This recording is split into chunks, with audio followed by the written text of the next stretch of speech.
నమస్కారం. ఎంఆర్ న్యూస్కి స్వాగతం. నేను మీ రవి.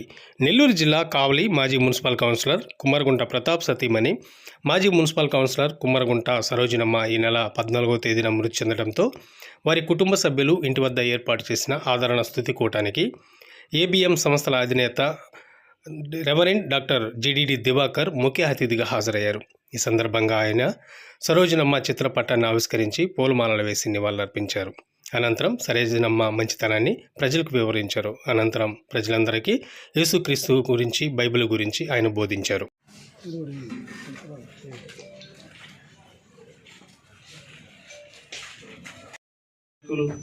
చేతుల మీదుగా జరిగించినందుకు మేము స్తుతిస్తూ యేసునామమున అడుగుచున్నాం తండ్రి.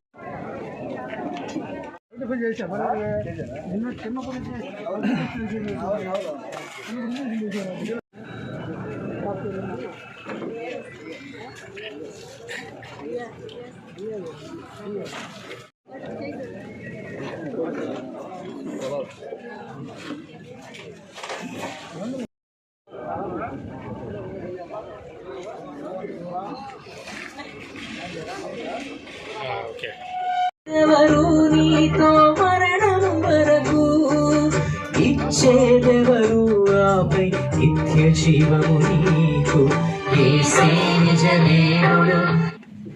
ప్రతాపరావు గారు ఇచ్చేసినటువంటి క్రైస్తవ బిడ్డలారా, కుటుంబ సభ్యులారా, బంధుమిత్రులారా, మీ అందరికీ క్రీస్తు నామములో వందనాలు తెలియపరుస్తూ ఉన్నాను. నేను ఒక మాట చెప్తాను. నా మటుకైతే బ్రతుకుట క్రీస్తే, చావైతే లాభము అనే సెంటెన్స్ నాకు చాలా ఇష్టమైనది. నేను కొంత సమయం, కొన్ని సంవత్సరాలు బైబిల్ కోర్స్ చేశాను. ఆ సమయంలో నాకు దేవుడు ఇచ్చిన వాక్యం అది. నా మటుకైతే బ్రతుకుట క్రీస్తే, చావైతే లాభము. చాలా ఆసక్తికరమైన వాక్యం ఆ రోజుల్లో నాకు వచ్చింది. ఈ మరణం అనేది పుట్టుక ఎంత ఇంపార్టెంటో కానీ నాకు తెలియదు, కానీ మరణం చాలా ఇంపార్టెంట్, చాలా విలువైనది డెత్ అనేది. And every man, every woman must die one day. తప్పకుండా మరణం ఉంది. అది ఎప్పుడుంది, ఎందుకుంటుంది, ఎలాంటి పరిస్థితుల్లో మనం చనిపోతాం, మన శరీరం ఏమైపోతుంది, మన ఆత్మ ఎక్కడికి వెళ్తుంది, ఆత్మ ఎక్కడుంటుంది, ఆత్మ ఎన్ని రోజులు ఈ ఇంట్లో ఉంటుంది. కుమ్మరగుంట సరోజినమ్మ గారి ఆత్మ ఇక్కడ ఈ ప్రదేశంలో ఎంతకాలం ఉంటుందో కూడా నేను బైబిల్లో చదివాను. ఆత్మలు చాలా గొప్పవి. శరీరం మట్టిలోనే వచ్చాము, మట్టిలోనికి పోవాలి. దట్ ఈజ్ బైబిల్ చెప్పిన వాక్యం. ప్రతి మానవుడు, ప్రతి స్త్రీ, ఎవ్రీ హ్యూమన్ బీయింగ్ తప్పకుండా మరణించాలి. దీనికి ఒక సమయం, ఆ సమయం ఎప్పుడు ఉంటుందో మనకు తెలియదు. నేను చాలాసార్లు మరణించి బతికాను. ఈ మాట ఎందుకు చెప్తున్నానంటే, మా అక్కగారు అయినటువంటి సరోజినమ్మ గారు, నేను ఈ మరణం గురించి వినగానే వచ్చి చూశాను. చూసిన తర్వాత నాకు బాధ అనిపించదు ఎవరు చనిపోయినా, ఎందుకంటే మనం క్రైస్తవం.